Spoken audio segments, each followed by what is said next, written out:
अरे उषा, सफर की सब तैयारी हो गई ना? हाँ, हो तो गई।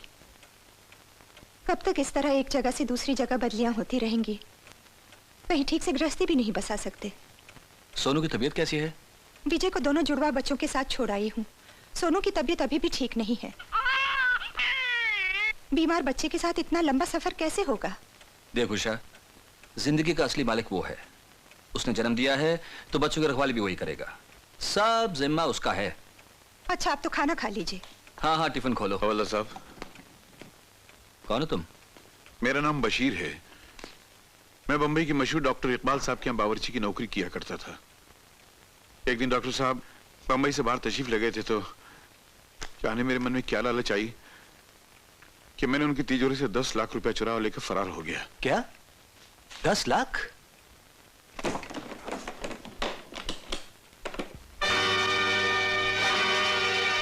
इतनी बड़ी चोरी करने के बाद तुम पुलिस स्टेशन चले आए? हाँ हवलदार साहब, क्योंकि मेरे मालिक ने मेरे मुंह पे वो कस के तमाचा मारा कि मेरे रूह के टुकड़े हो गए। मुझे अपने आप से नफरत हो गई। ये देखिए, उन्होंने मेरे लिए अखबार में क्या इश्तिहार दिया है। बशीर मियां, तुमने इतने साल मेरे घर में नौकर की तरह नहीं गुजारे, मेरे बड़े भाई, मेरे दोस्त, मेरे सरपरस्त की तरह गुजारे। मुझे 10 लाख जाने का कोई दुख नहीं है। दुख सिर्फ इस बात का है कि मेरा भाई, मेरा दोस्त, मेरा सरपरस्त चला गया। तुम्हारे सिवा मेरा दुनिया में कोई नहीं है। और ये देखिए, उन्होंने पुलिस के नाम भी एक इश्तिहार दिया है कि अगर मेरा बावर्ची बशीर कहीं पैसों समेत गिरफ्तार हो जाए तो उस पर कोई कानूनी कार्रवाई न की जाए। वो पैसा उसका अपना है।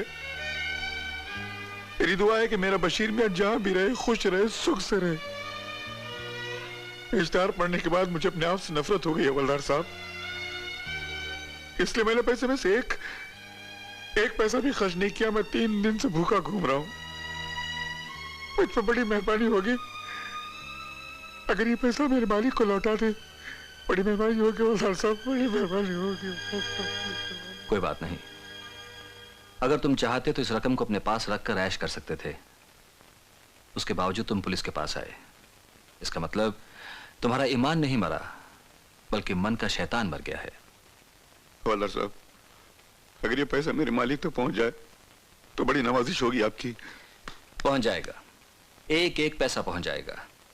बल्कि ये हवलदार विश्वनाथ मालिक और नौकर का पुराना रिश्ता फिर से जोड़ देगा।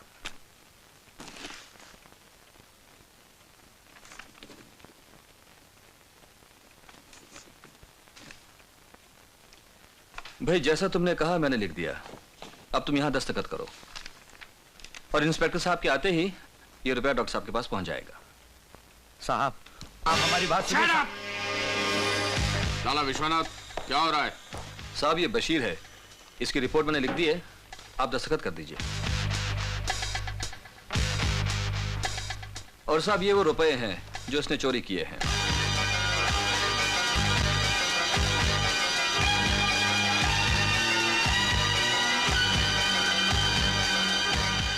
विश्वनाथ, तुम एक काम करो, तुम जाओ। तुम्हारी गाड़ी का वक्त भी हो गया। ये मामला मैं खुद संभालूंगा। जाओ। नहीं साहब, ये जिम्मा मैंने लिया है, मैं ऐसे नहीं जाऊंगा। मैंने ये पैसे भी लौटाने हैं और फिर नौकर और मालिक को मिलाना भी है। मैं ये काम करके ही जाऊंगा। अगर तुम मेरी बात नहीं मानोगे तो मैं तुम्हारी रिपोर्ट कर दूंगा। जैसे आपकी मर्जी साहब, लेकिन मैं ये काम पूरा किए बगैर यहां से नहीं जाऊंगा। मेरे साथ आओ।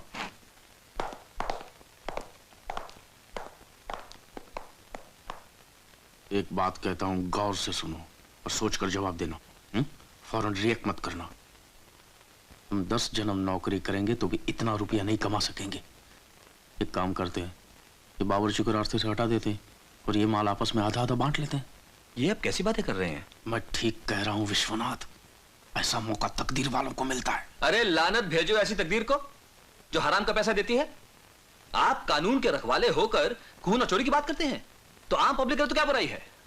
नहीं, मैं ये बेईमानी का काम नहीं करूंगा।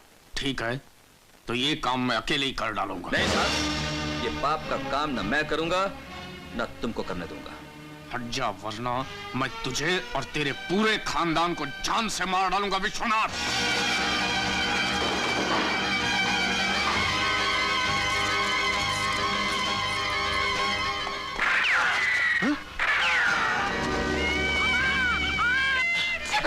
उषा, क्या हो गया? तुम उस टेबल से एफआईआर रिपोर्ट लेकर बशीर मियां और बच्चों को लेकर ये गांव छोड़ के चली जाओ। लेकिन वरना ये लालची इंस्पेक्टर हम सबको मार डालेगा। मैं आपको इस तरह छोड़कर नहीं जाऊंगी। तुम जाओ उषा, मेरी फिक्र मत करो, पूरा ट्रेन छूट जाएगी।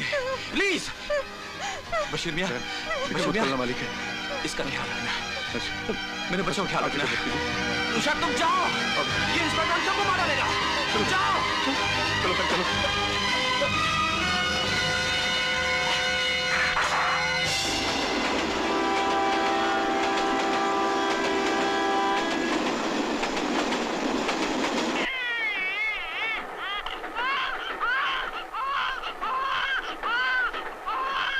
जाने किस हाल में होंगे, भगवान उनकी रक्षा करे। मैं एक गुनहगार तो खुदा से कुछ मांगने के लायक नहीं, मगर अपने नेक बंदों की हमेशा मदद करता है। हिम्मत करो भाई, अल्लाह बहुत बड़ा है।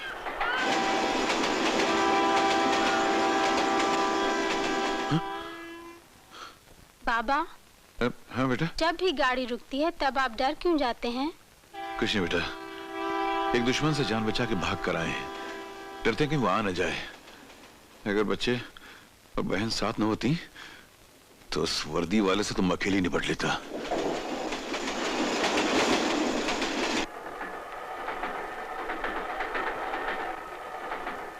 हे भगवान, इसका बदन तो आग की तरह तप रहा है, दवा भी साथ नहीं ली, क्या करूं?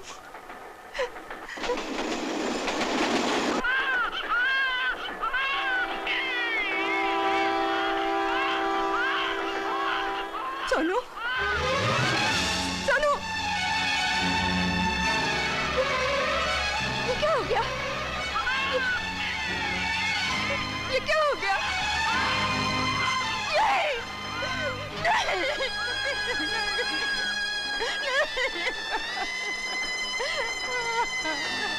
क़ालू इन्ना लिल्लाहि व इन्ना इलैहि राजिऊन।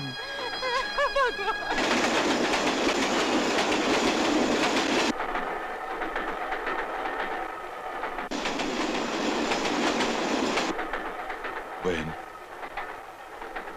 18 घंटे का सफर है, कब तक इस मासूम बच्चे की लाश को गोद में लिए ऐसी बैठी रहोगी? उसकी अमानत थी, उसने ले ली, अब इसकी लाश को अपने पास रखना गुनाह है। यह तो मासूम फरिश्ता था, जितनी जल्दी कुदरत की गोद में चला जाए उतना ही इसके लिए अच्छा है। बहन, एक बात कहूं बहन, गंगा नदी का पुल आ रहा है, मालिक का नाम लेकर इसकी लाश को गंगा नदी में बहा दो। हाँ बहन, नए पैदा होने वाले बच्चों का इस तरह भी अंतिम संस्कार किया जाता है। हिम्मत करो बहन, मालिक का नाम लो और इसको गंगा मां के हवाले कर दो। उठो बहन, बुला रहा है।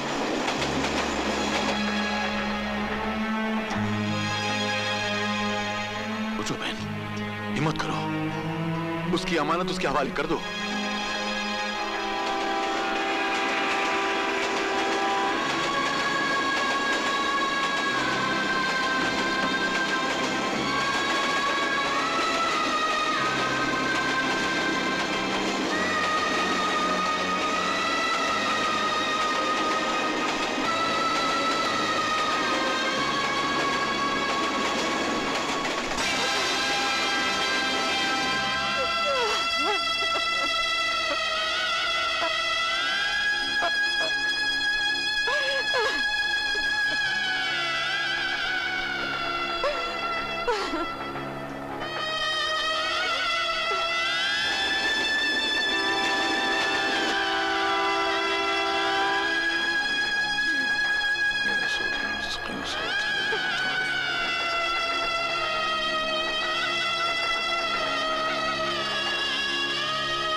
क्या हो बहन?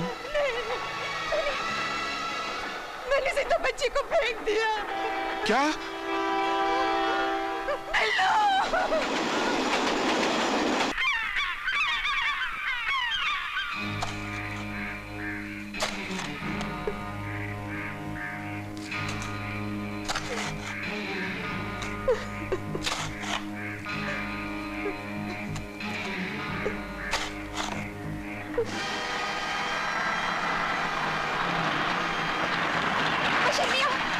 बशीर मियां, वो आ रहा है। बहन, आप उधर जाइए, मैं विजय को लेकर इस तरफ निकल जाता हूँ। चल बेटा, उठ उठ उठ। मेरा भाई, उसे बाद में देखेंगे। मेरा भाई।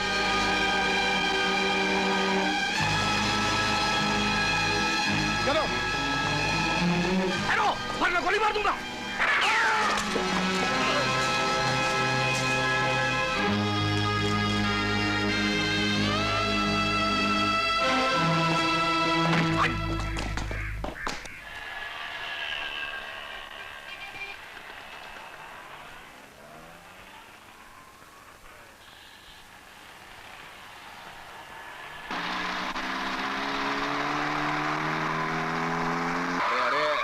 रोको रोको, ड्राइवर गाड़ी रोको। अच्छा, इस हैट में 1 रुपया डाल दो। इस हैट में?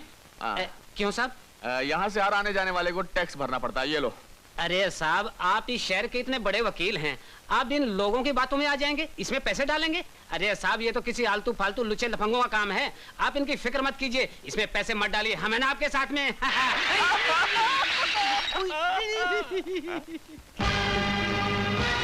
न्याय चंद रस्तोगी और कानून के भोगी, तेरे कानून का इचक दाना बीचक दाना।